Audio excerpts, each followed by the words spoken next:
What do you think the energy of today is going to be like? Fuck you.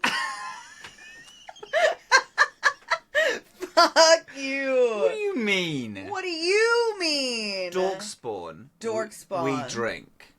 We drink during Dorkspawn every episode. We for do. those who don't know, we drink during every episode. We've had a coffee spawn.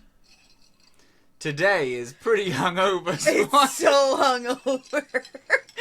So hungover that when I woke up this morning, I thought, maybe I'm drunk. maybe I'm drunk. If you want to know kind of what the energy of our night was like, if you go onto Dillin's Blue Sky, there is a tweet from last night, because I will post this in like an hour. Yeah. So from last night's Blue Sky feed, you will see me ask a question about MCR and Paramore. Which was misphrased. I want to make that so not. fucking clear. It was. It wasn't. Dylan said, who has more cultural impact, Paramore or MCR? When the actual conversation was, who is currently today more relevant, Paramore and MCR? It's the same question. That's the same. Not even.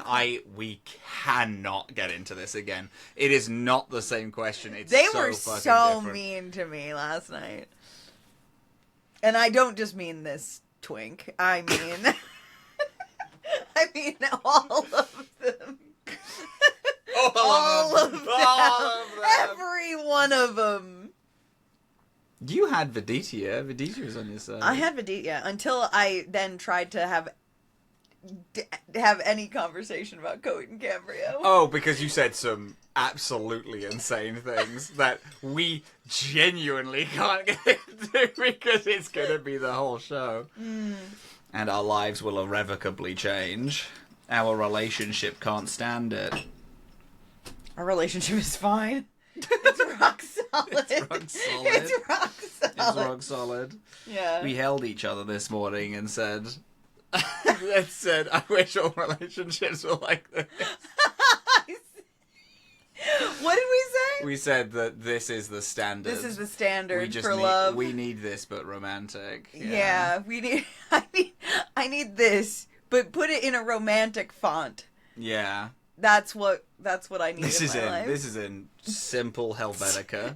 Yeah. Simple Helvetica, like no bolds, no italics. Yeah. A little bit of italics occasionally. Sometimes italics. Yeah, but it's not romantic. It's not fanciful. What are we talking about? I don't know. Like I'm losing my mind. We're talking about... Oh, I was going to yell Dragon Age. I was going to say we're talking about Dragon Age, and we are not, in fact. We're not talking about Dragon Age. But what are we doing here, Dylan? Dorkspawn. My name is Dillin. I've played one Mass And my name is Rob, and I play the Mass Effect franchise 100 million times. This is Dorkspawn, where we play choice-based games, and then we talk about them like a book club. Like a book club. This week, we're on Mass Effect 2, and we did the Lair of the Shadow Broker DLC. Fun shit. Fun shit. Fun shit. Lair of the Shadow Broker. Holy shit. It's just a really well-written buddy cop action movie. But, yeah. It's just the fucking It's best. got twists. It's got surprises. It's got Liara Tizani. Liara Tizani, who, because in the, so I romanced her in the first game, as we know. I didn't like her in the first game. game. Which doesn't explain her behavior. That girl is a freak about Shepard. Yeah. Calm down. This is what I was saying, where it's like, she canonically has feelings for Shepard, like, the whole way through. Girl, but just stand doesn't. up. Liara. Like, She does crazy shit in this fucking, in Lair of the Shadow Broker. I have also done Tally's, Miranda's, and Jack's loyalties. And I didn't. I did, Morden, Solus, and Grunt. Do you want to talk about them before we get into Lair of the Shadow Broker? Oh, do I want to? Yes. Yeah? Yeah, let's do that first. I will tell you what. I took almost no notes whatsoever. That's fine. I haven't. So, grand. So, Tuchanka. First of all, best planet name, I think, A great mouthfeel. Great mouthfeel, and also it feels like... What are they called? A planet? No. Any words, any describing words, hit me with them. Hit me with them. Rex and Grunt, what are they? They're Krogan. Krogans. Thank you.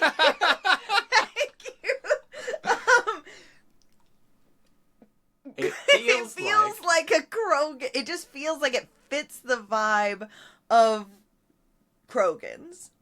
Yeah. It's like, what planet are the Krogans from? Tachanka? Yeah, no, that makes sense. That feels right. It feels good. We land on Tachanka. It is basically ruins as a planet. Because it has undergone several mass bombings and war consistently. We land. They say the clan leader wants to speak to you. Yeah. And who's that clan leader? Who is he? It's our fucking boy. It's our fucking boy, Rex. It's our fucking boy, It's Rex. our fucking man, Rex. If Rex dies, who's there? Someone Just else. some random guy? Just some random guy who does not like you. Sucks. Yeah. Man. But it's so Rex, our sad. boy who loves us. Who loves us and is so happy to see us and is like...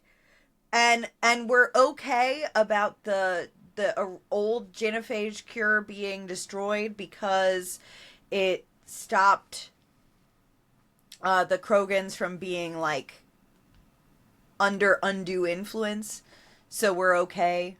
We're forgiven about that. Yeah. Which is nice. Rex is currently fighting with another clan leader.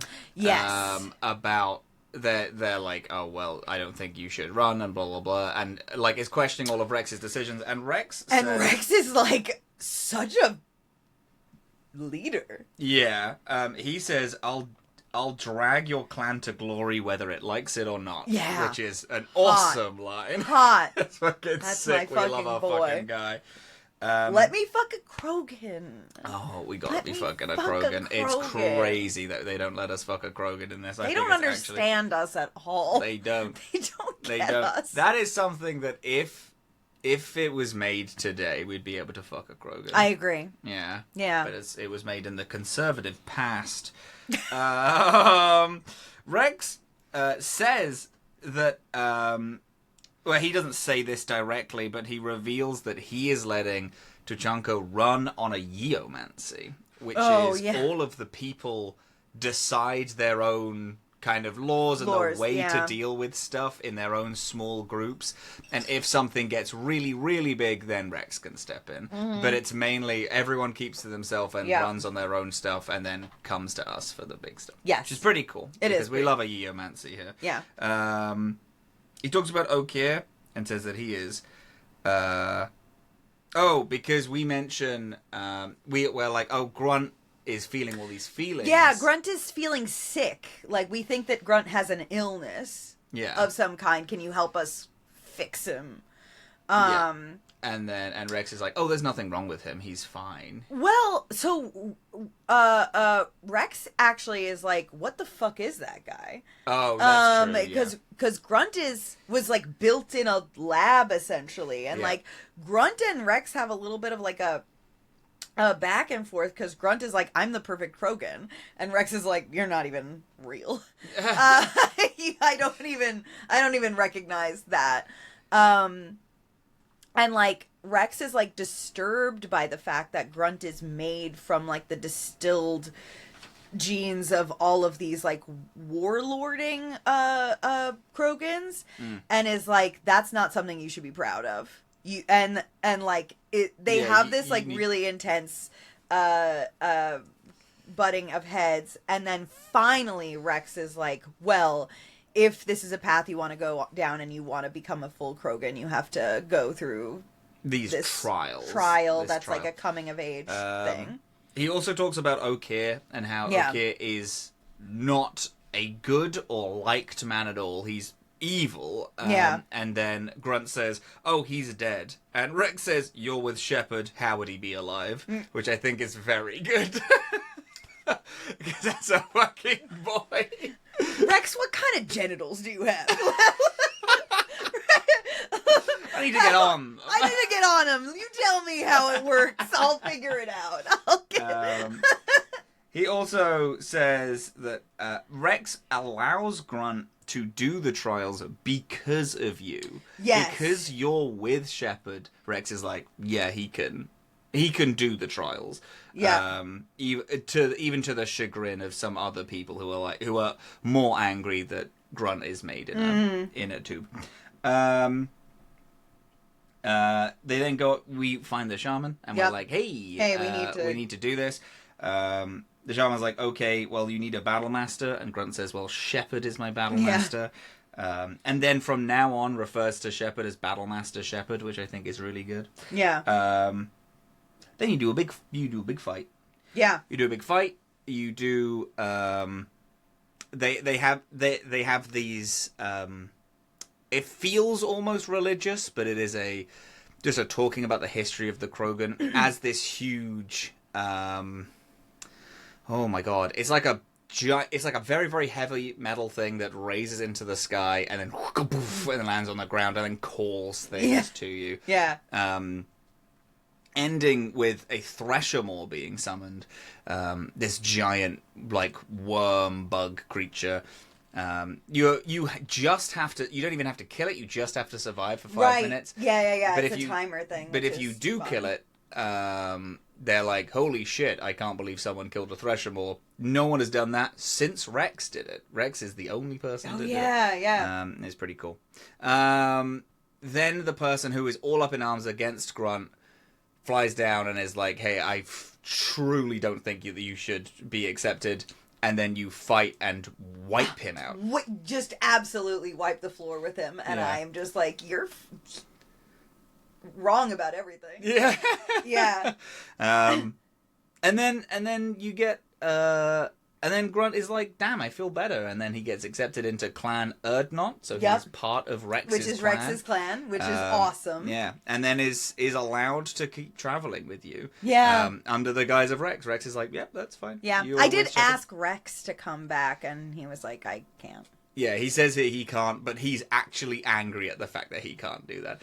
Unlike Liara, when you're like, hey, Liara, want to come? And she's like, oh, I have, work stuff to do. Rex is like, oh, fuck! Damn it! I want it so bad! I want it so bad! No! But I can't. I have a fucking... But I have a job! I have a job. I have a fucking entire society of people. I'm a chieftain! No, stop it, please! Please, I want to go! Rex, this was your choice.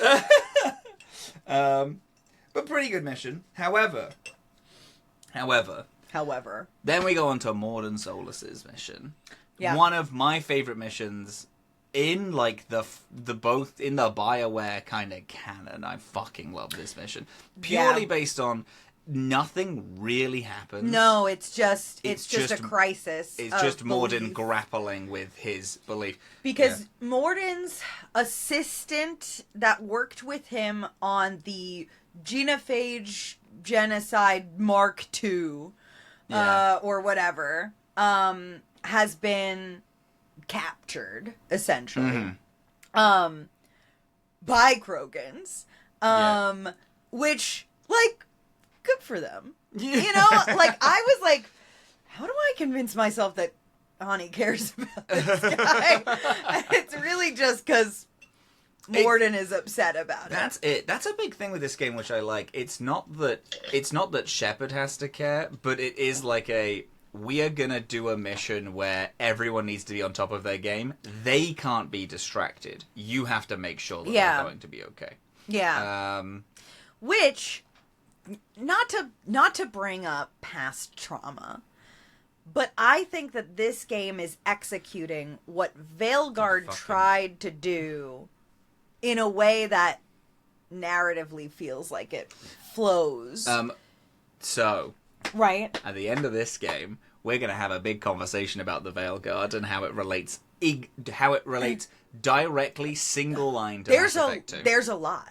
Yeah. I think about it a lot. The last mission of this game and the last mission of the Veilguard play pretty close to one another. Oh, right. You did actually mention that when we did it. And I'm really excited to talk about it because it is so... Well, hey, we're fully going to talk about it in, 2 weeks now is when we're going to finish this game. However, it's... And that's the thing, is that it's not us caring about it. It's we have to make sure that they are the best. You are being a leader in this, and it's like, all right, you need to make sure your crew is okay before anything happens. Anyway. Yeah. You find where this guy is. You travel down. You fight a bunch of Krogan. You're speaking to people. Yeah. And then you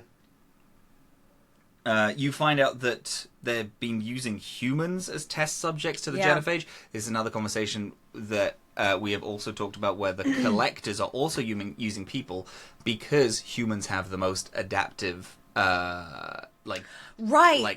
physiology, so that it's easier to use humans as test subjects, basically. And is that the same reason why we found that the collectors were in the last ship? Yeah, it's the same. It's the same thing. Yeah. We then find a female Krogan who has willingly volunteered to get tested on for this genophage cure. And then this is the point when Morden starts having a real crisis about the things that he's done. But he also has such an ego about it that it stops him coming fully to terms with it. So, for example, my shepherd said most people wouldn't be proud of creating a disease. Whilst looking at it, and Morden says, "Oh, I didn't create it. I adapted an existing one. That's way harder." And it's like he can't let go of the fact that he did such a fucking good job at genocide. No, really. Like, my man, you're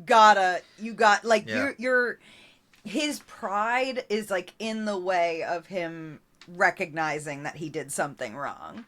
Even like as he's sort of realizing he did something fucking wrong. Yeah. And he just doesn't he just really can't come to terms with it. He says that he starts begging that he did it to keep the population stable because it was completely unstable before, and he actually made the genophage better, but in a way that's better for Krogan as well.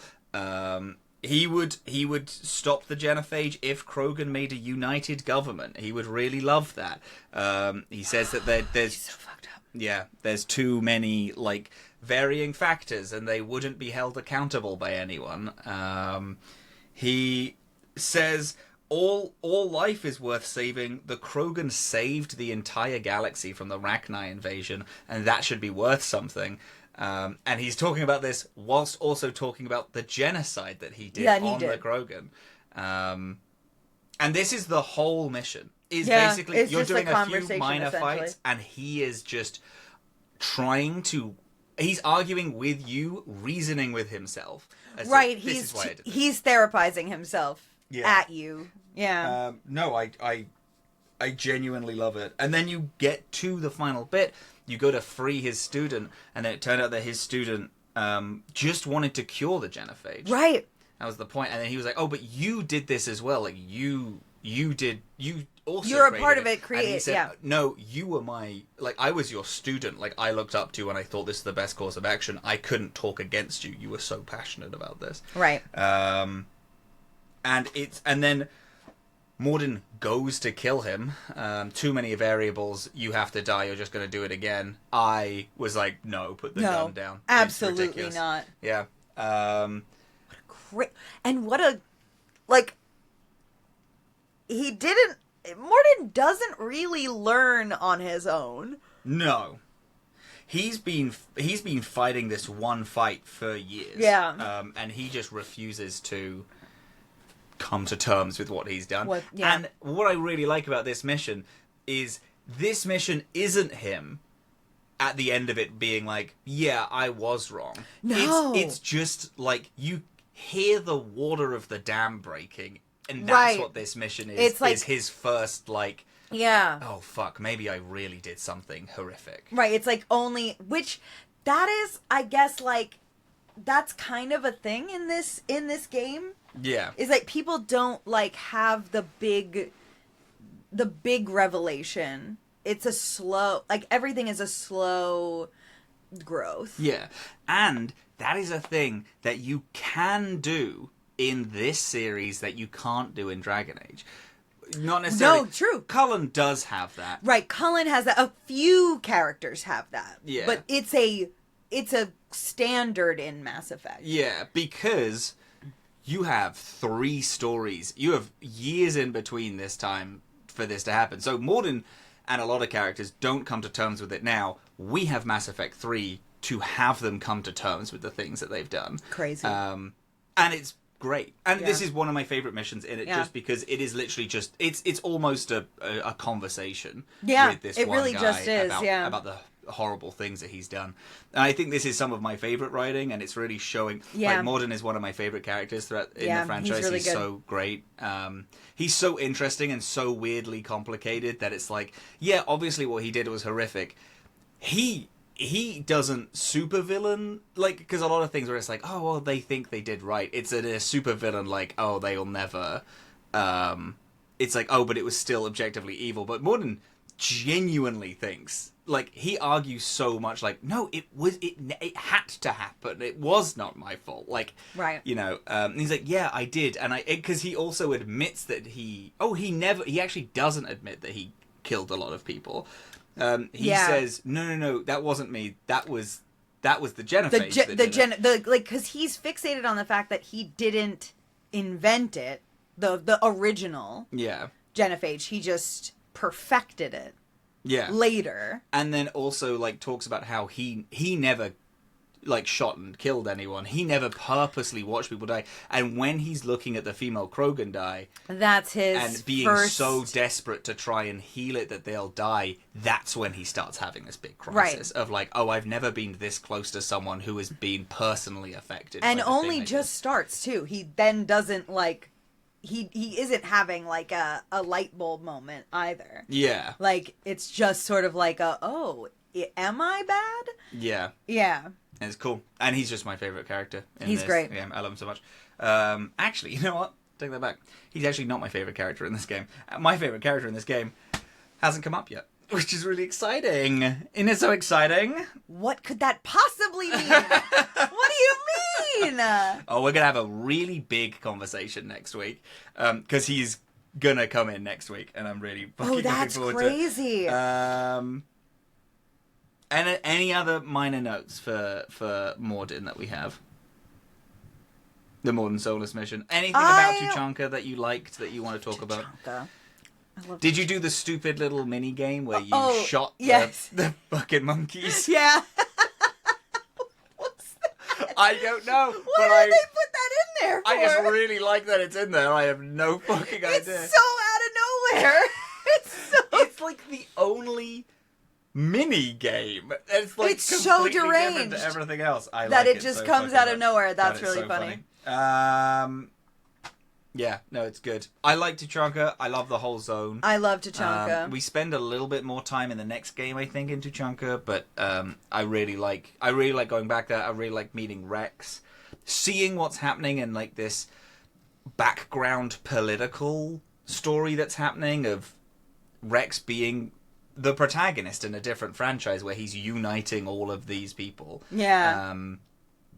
Seeing what happens with Grunt and people like accepting him and not accepting him and understanding that he is still Krogan in some way, but then also all of the Krogan having their own difficult feelings when it comes to what a Krogan is. And what Grunt is. Yeah. Because it's like, well, if Krogan can't... it's really hard for a Krogan to be born naturally. Right. And this guy was made in a tube, but he is a Krogan. Like, it's all DNA. And then that's a thing that O'Keir does, which is, like, he's like, I made Krogan, though. Like, I did it. Right. And he's bad. And he's bad. Yeah. But I would love to have a bigger conversation with him. We talked about this before. Yeah, I really like O'Keir as a character. Yeah, he's interesting. Yeah. So, before I did Lair Shadowbroker, I talked to Thane. I've got his loyalty mission. Yeah. Thane has a son who is also a hitman, and Thane needs to go get him out of the life. Yeah. Which I think is really cool. I think that's really cute. It's a cool, fun little mission. A cool, fun little thing. I haven't done the mission yet. Tally is accused of treason on the flotilla, and she's getting trialed, and she's like, hey, can we make her stop at any point, because which is I'm really on trial. funny. Like, I'm gonna like, hey, do you mind if we make a quick little stop, because I'm on trial for I'm treason. I'm on trial for treason. And I'm gonna be disgraced. Could we address that? But it's a fun bit as well, because you're like, what? Why would they wait? You're on treason. She's like, our population doesn't have the people to, like... They're not going to come get me. They're not going to come get me. They're going to wait a reasonable amount of time. They're also not going to kill me if I get caught for treason. They're just going to exile me. Because we don't have, like, any form of prison system.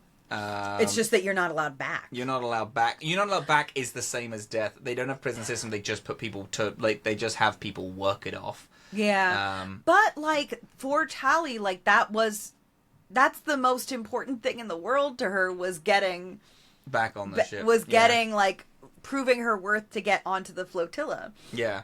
And so, like, yeah, they're not going to kill her, but, like, this was the thing she cared about. Yeah. So, like, if she was never allowed back, if she was excommunicated, like that. Yeah.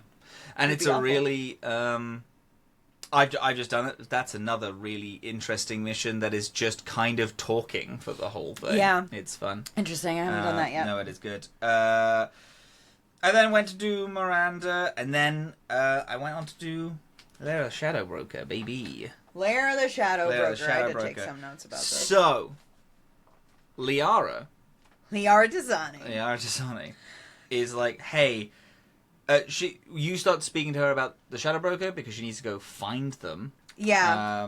So the Shadow Broker is a character that we found out about in Mass Effect 1. in, like, the prologue of Mass Effect 1. Right, on the Citadel. Yeah. Yeah. Yeah. This really powerful, like, shadow figure that all governments know about, but they can't get to them. And occasionally they use the Shadow Broker to get information, because the Shadow Broker knows everything. Yeah. And including is maybe watching Liara. Yes. And, like, is maybe, like, she's, like, afraid to do or talk about it because she's being watched. Yeah. Yeah. You speak to Liara, you're like, okay, let's go deal with this Shadow Broker thing. Liara reveals that she rescued you. She gave us to Cerberus. Yeah. Liara.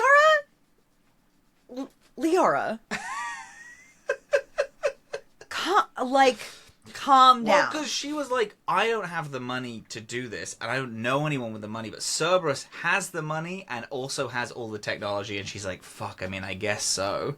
And then heals you, and then finds your body, scoops it all up with her friend, Farron, who is a Drell, which is the same thing that Thane is. Yeah, it's exciting.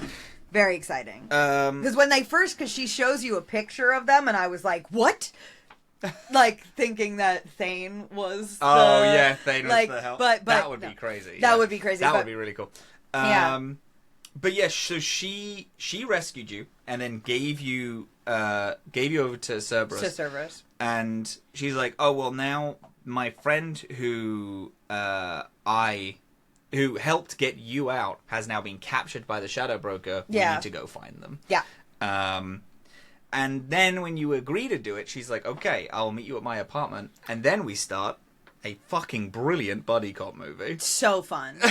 So we go to meet her at her apartment, but she's not there. Instead, Taylor Vasir is there. Mm-hmm. Another Asari. And she also doesn't know where Liara is, and so we start snooping around together. It's also a full crime scene. That's important to know. Right. Liara has a lot of my stuff. Yep. In her apartment. Yeah. My armor. in a display case. Mm-hmm. Interesting woman. We've never kissed.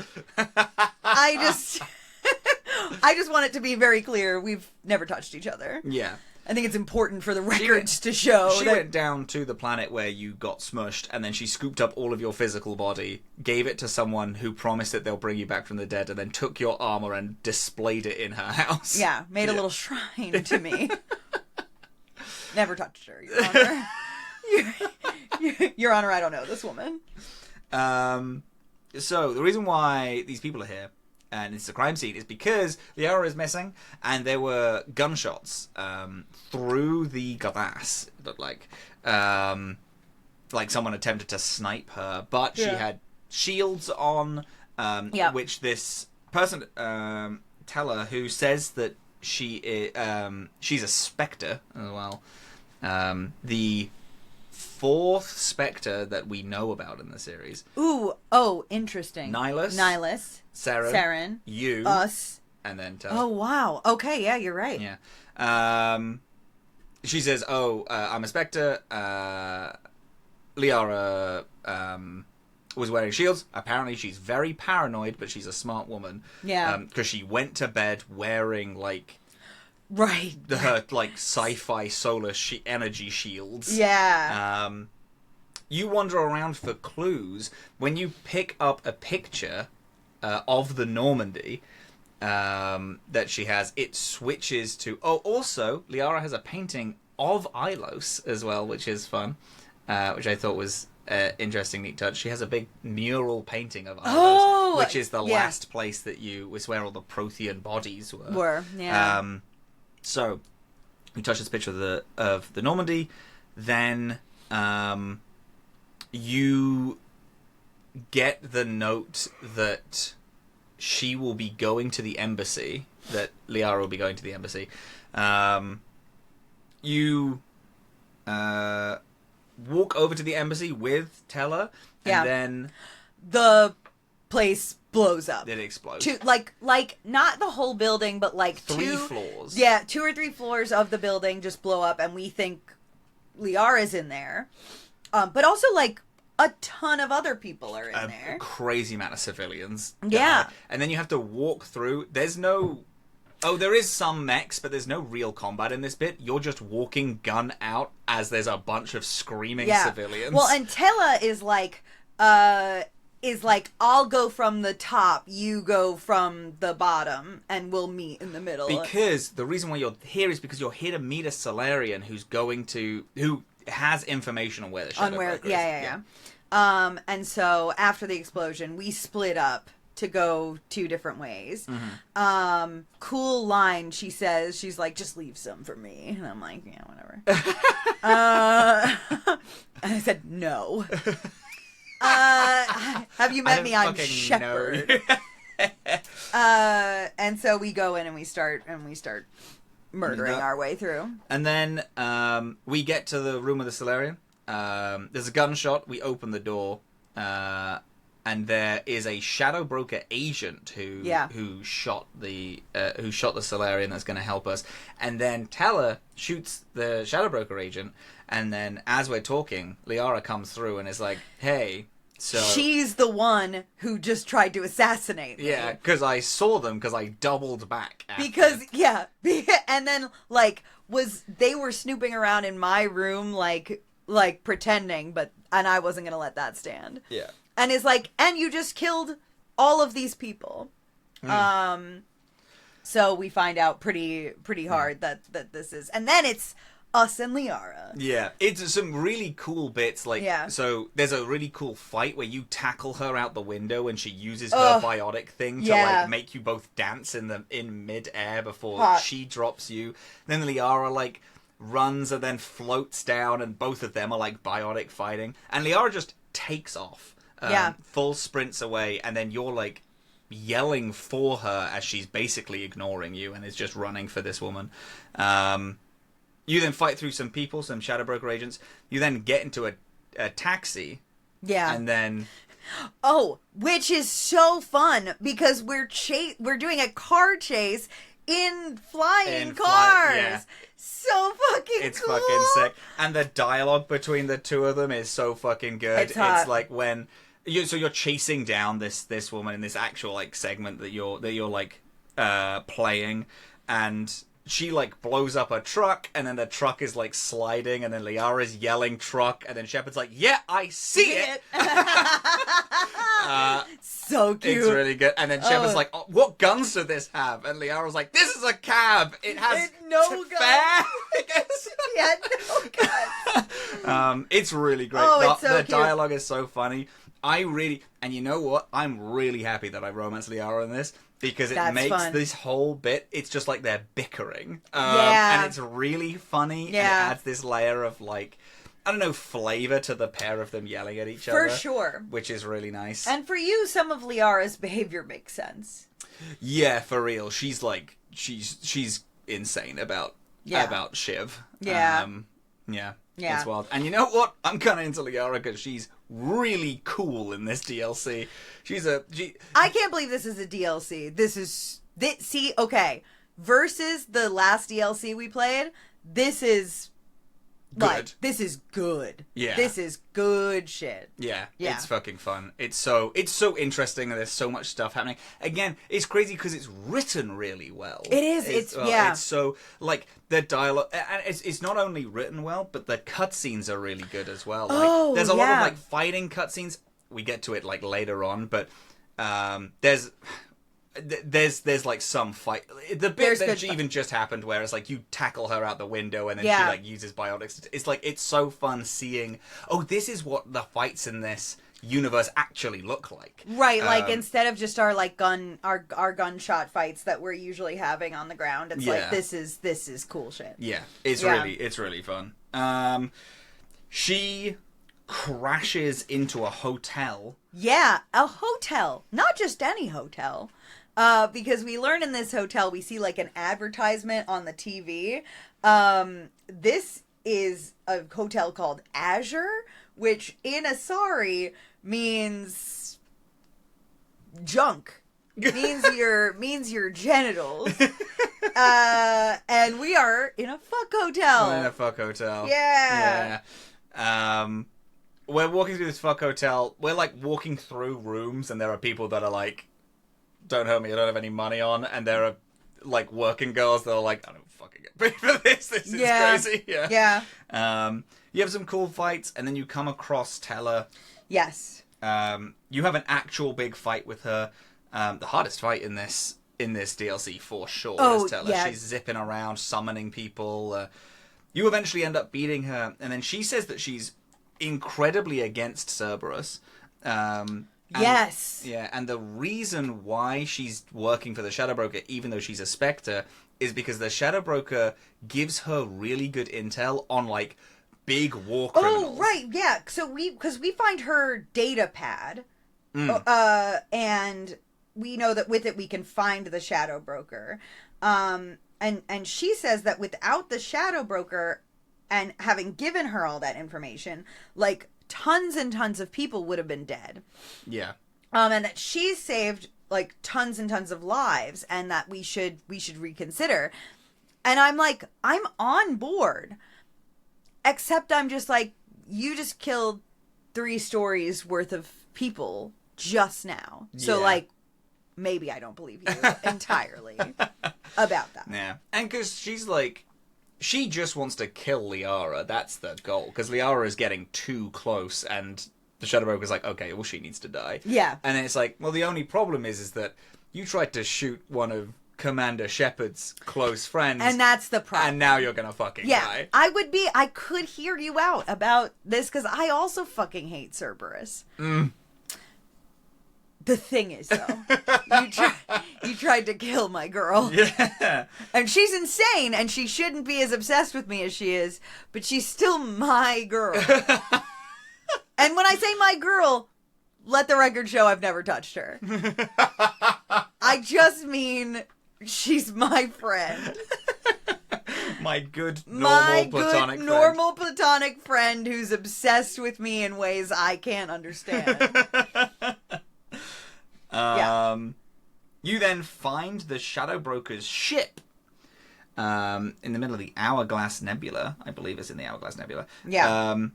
Really fucking cool ship. It's at the edge of a solar storm, so it can't be detected. Hot. It is consistently traveling with the dawn of this planet because the nights make snap freeze, make all the oceans snap freeze, and in the daytime everything boils. But in the dawn, it is just fine enough for the ship to be able to travel. It's fully in the middle of a storm. It's great. You have this whole sequence where you land on top of it and you're trying to break down into the ship itself. And it's fucking cool. This game does cutscenes so well. Oh, yeah? Yeah. Yeah, you like them? And I don't mean just this game either, because Mass Effect 1 also had me gripped with the cutscenes. Oh, wow. That's cool. Do you mean just you just like the big setting and the awe of what's happening? It's not just that, but I like how integrated it is into what you're doing. It's like I feel like the cutscenes are so interspersed into me doing stuff that it makes me feel like I'm part of the cinema of it all. Yeah. Oh, cool. Oh, that's really cool. Oh, I'm glad you like that. Yeah. No, it's really good. I specifically really like this DLC for that. Yeah. Yeah, there's a lot of... Yeah, this game does do that well, I think. Yeah. So, you eventually break into the ship.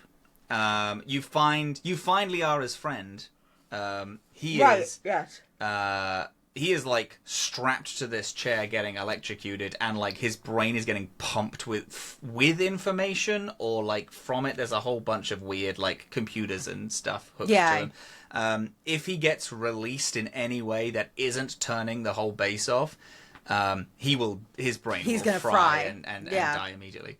So then I was like, all right, well then let's go, because the plan also is not to fight the Shadow Broker or even see him. It's break in, grab the guy and leave. And get out. However, when he's like, you're just going to have to shut off the full base, Liara's like, all right, let's go meet the Shadow Broker then. Yeah. And then you walk in, he's a fucking weird guy. And it's so fucking interesting. So you meet him, this weird alien thing. It's an alien that we haven't seen before. Yeah, he's not anything. And the reason why we haven't seen him before is because Liara says that he is from a pre-spaceflight civilization. So it's a civilization that hasn't gotten spaceflight. Some people came down, kidnapped a bunch of them, sold them off as slaves, and then he must have killed the previous Shadow Broker and taken his name. Yeah, which is so fucking cool, because this guy is a universal boogeyman, essentially. Yeah. And is a household scary name. And he's fully just shouldn't even be here. Yeah. And to be someone who is just kidnapped, I'm gonna be honest, Ani kind of fucks with that. Yeah, that guy, yeah. Well, yeah, because it's he was kidnapped, he was gonna be enslaved, and instead was no, I'm gonna become the most powerful man in the goddamn galaxy. The guy who the Elusive Man wants to be. Ooh. Because, I mean... Interesting, yes. Elusive Man's whole thing is well, I'm all about secrets and blah, blah, blah. And the Shadow Broker isn't being flashy like the Elusive Man is. Right, isn't being a cunt about it like the Elusive Man is. But is fully a thing that everyone knows and is scared of. It's the just Shadow true. Broker. He just does. People know the Elusive Man, but they know Cerberus, not the Elusive Man. You know what I mean? Right. Yeah. Yeah. And that's a good connect. Yeah. I like that. The Shadow Broker is something else. Anyway... You then... Oh, who did you bring? Who was your extra one party member? Was Grunt. Nice. I had Morden. So when you because I thought that Liara and Morden would get on really well. Yeah. But when you bring... Whoever you bring in, the Shadow Broker brings up a thing about him. Oh, yeah. Oh, my God. Going back to... I'm so sorry. Going back to the Teller fight, there is a moment where... oh my god, she brings up a bunch of, like, your Shepard brings up a bunch of previous decisions that you've made. Because I can't remember what it is, and so people are gonna have to forgive me here. Teller says something of like, something about sacrifice, and then Shiv was like, I let all of the council die. Oh yeah, yes, right. I let all of the council die, and then I did this thing. I blew up the. I nuked the base on Vermeer. I don't give a fuck. Yeah. And it's like, do you think you can stop me? I killed all the council and I did this. I don't fucking care. And then kills her. And it's like, that's the coolest shit in the fucking world. Yeah, it's really sick. Anyway, Ibot Morden and the Shadow Broker is like, oh, do you know that Krogan will pay really well for an Solarian special forces, especially if they find out that you made the genophage. Interesting. Yeah. And Morden's like, ew.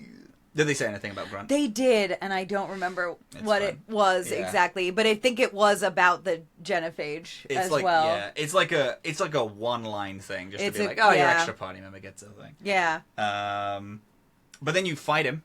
Yeah. And it's fucking cool. It's just like, it's like a really basic fight. It's pretty easy, but there's a bunch of different steps to it. But in between, you like get him down to 0, and then he like recharges, and then you get him down to 0 again. But in between each of those recharges, there's a little cutscene. Yeah. That's like Shepard like punching this guy in the face and like ducking under things and like slamming into his and shield. Just being fucking cool. And Liara like shooting around him and then doing, and it's a really fun fight. Like sequence. It's fun, and it's you and Liara. Everything is like the two of you kind of working together in tandem. Yeah. It's cool. It's rad.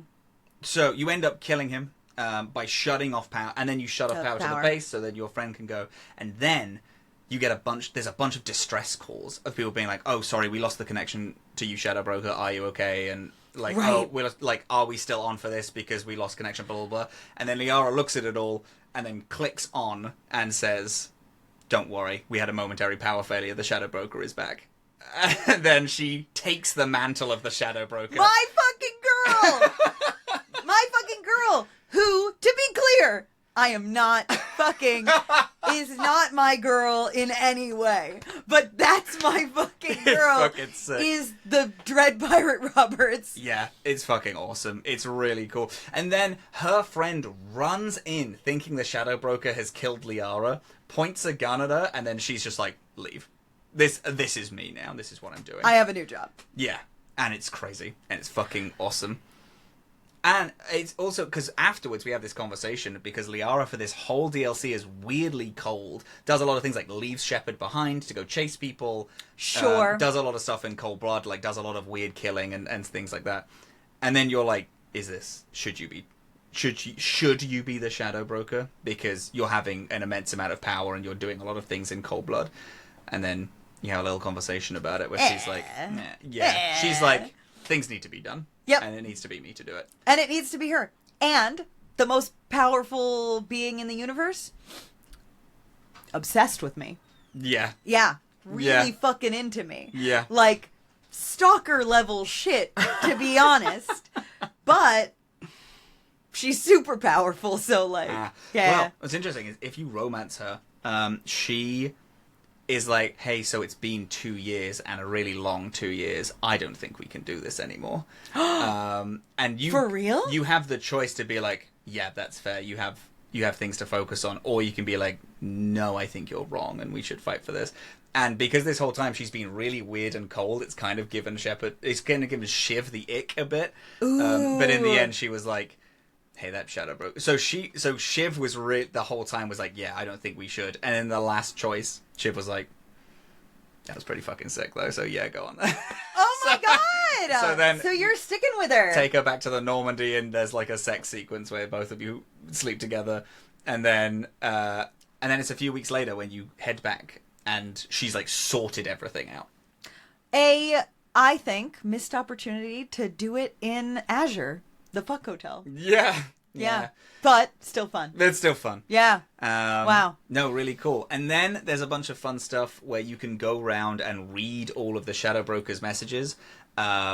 And there is stuff about every member of the crew, all of the dossiers. Right. They have all our shit. What's really fun is, so Miranda's, it has like a little log line as with the fact that the Shadow Broker has also been thinking about recruiting all of these people. Because with That's Miranda, what it it's talk to her after the assassination of the Elusive Man is what is a note on it. And these are all things that we didn't allow to happen. Yeah. These are things that we're gonna, and we should have really just let the guy talk. We should have. We should have let the guy talk. Maybe we should have let that one happen. So Miranda has a really cute thing where she's talking to people on a dating app, but has absolutely no time for anyone, which I think is really fun. She also then hooks up with a random guy so Miranda is really blunt in all of their messages, and there's a bunch of like her back and forth with people, and then her like closing the like essentially like eventually swiping left, I guess, on people to be like, no, I'm good. With them being too flowery or too into her. Yeah. Or asking too many questions about what she does. And then there's one where there's like, hi, I would like to have sex with you. We should meet in this hotel. And she's like, okay. And then that's that's the only one that has remained open. That's so funny. There is a cute one. There's also a doctor's note about Miranda. In fact, she can't have kids. She's too genetically, like, messed with. Yeah, she's had too much shit done to her. Morden joined the theatre. He has a bunch of theatre credits about Earth-based theatre shows, which I think is really fun. We love it very much. Jack is really into poetry. Jack sent submissions to a poetry competition. Yeah, not just into poetry. Sent submissions. Writes poetry. About under the name Jacqueline Zero is what was what Jack uses as her handle. Grunt is a teenage boy and is getting into books. Yeah. And there's this fun bit where you have Jacob's rented movies, and one of them is porn. And then under Grunt's rented movies, it's the same porn at the end. He also spells words wrong. You can see his Google searches of him spelling Tuchanka wrong, and so fucking cute. Just trying to like. It's fully like because Grunt he's a fresh born boy, but he's a full adult Krogan. But then in this bit, it's like, oh, this is a teenager. This is a teen. Well, because he's in the middle of going through puberty. Yeah. Yeah. But it's just a cute little sequence. It's so cute. It's and there's a lot of like fun, cute things where you can read everyone's personal messages and stuff, and it's just interesting and nice. I like it's really cute. Oh my god, Samara has the only things that she has carried with her every trip is like a mug. Which is Galaxy's Best Mum mug that has been cracked and put back together a few times, apparently. Yeah. It's sad. It's really cool. It's a cool insight into every character and kind of who they are as... It's cute. A person. It's good. Yep. It's good world building. It's really good world building. Fuck off. But it's great. As Lair the Shadow Broker. Good fucking DLC. Great That's how DLC. you do a DLC. That's gang. how you do it. For real. That's For how real. you do it. No, it's fucking sick. Any closing notes? I want to say thank you for driving the ship today. I'm fighting for my life over here. Really hungover? Feeling it? Woof is what I'll say.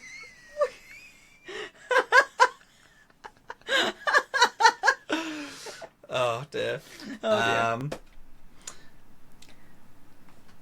I was gonna be like, if only you had agreed with me on Paramore being more culturally relevant today than MCR, I wouldn't have poisoned your drink. Yeah. Yeah. I had a feeling that's what happened. It couldn't be that we housed a full bottle of whiskey. Couldn't have been that. Truly something must have been slipped. We housed a bottle of whiskey after we had gone to a bar and gotten 3 cocktails each. No. I got 2. You had 2? We had a whole bottle of sake as well. That didn't happen. That's crazy.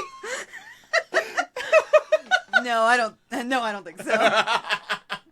That doesn't sound right. So, next week, we are doing the Reaper IFF mission. Hell yeah. This is the last chance to do everyone's loyalty missions. I'm so glad you said that to me. Yeah. Okay, great. So you can do them before the finale, but we are going to do Reaper IFF, which is a fairly small mission, and then we are going to do... I don't actually think it's fairly small. It's very good. Oh, a lot of shit happens. You're going to be very happy with content that we get. I'm going to be very excited next week because I'm going to talk about one of my favorite characters and how it relates to a comment I made episode 1-2 of the whole of Dorkspawn that I've been waiting to talk about. So really excited about that. Okay, I'm really excited about that now. Yeah, so be finishing people's loyalty missions. Yes. You could do it before or after Reaper IFF. Or you can also wait and just do it before we do the big finale. No. But the big finale is fairly chunky. And then we're going to be done with Mass Effect 2. Crazy. Yeah, 2 weeks. That's actually crazy. Yeah, absolutely. It's awesome. Very, very, very excited for it because then we go on to Mass Effect 3 and I'm going to cry about it. Oh my god. There's a sequence which I genuinely I genuinely struggle not crying at. In Mass Effect 3? In Mass Effect 3. But it's because of events that happen in 2. Okay. Yeah. Cool. There are 2 sequences, actually. But anyway. One of them is included the character that we're going to meet next week. Exciting. The final companion. That's nuts. That's nuts that you just said that. Okay. With that, doing the Reaper IFF next week. Yeah. When do you want to record? Can it wait for a minute? I'm in the middle of some calibrations. Huge. Did it. Let's go rest. Let's go rest you. Okay. In your bed. You've got the consumption. I've got...